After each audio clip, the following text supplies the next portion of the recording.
Alright, ladies and gentlemen, we're officially cooked. I learned that I tore my ACL while skiing. My director was visiting from SF for 2 days, so we went to Whistler. And at the end of the first day, I decided to do some park action.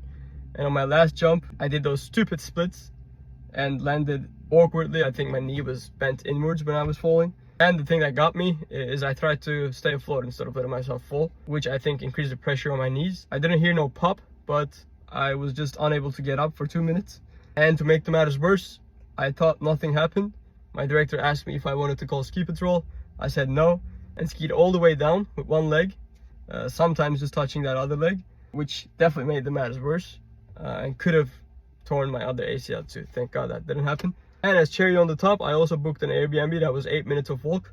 So I walked with those ski boots and skis on top for 8 minutes, limping all the way through the village. Mind you, at this point, I'm still thinking it's a minor muscle issue, not an ACL tear. Because I fell in so many different ways while skiing, and I'll put a highlight reel, but this was one of the easiest falls. So I went to dinner and drinks with my director afterwards too, and finally decided to call it a day. And when I woke up the next day, I still couldn't move my leg beyond 90 degrees. So I went to the hospital. The doc told me high likelihood of an LCL tear, and he was also suspicious of an ACL tear because my kneecap was raising apparently. They didn't have an MRI machine at the Whistler Healthcare Center, so they booked an MRI for me in Vancouver in St. Paul's Hospital. And I was able to take that 7 days later, and my results were supposed to come out 7 business days after I took the MRI scan. But it ended up taking a month before I was able to finally understand what happened to my knee. And by that time, I'm comfortably walking, my leg flexion is almost all the way there. So I thought nothing happened. And my report came and it says ACL rupture. I was obviously devastated. I learned all about ACL injuries in a matter of days. About 50% of my life is revolving around sports. Basketball, tennis, skiing, windsurfing, everything is out of question for over a year. And there's so much uncertainty around the surgery timeline too.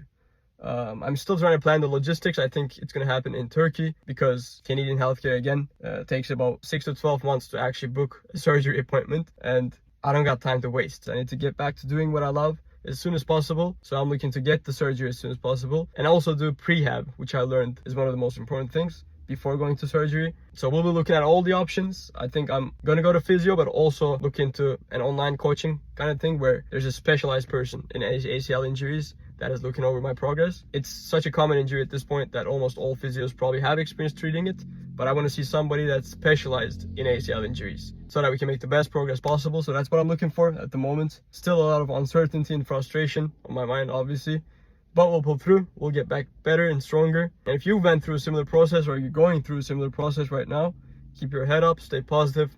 We're going to come back stronger. Peace.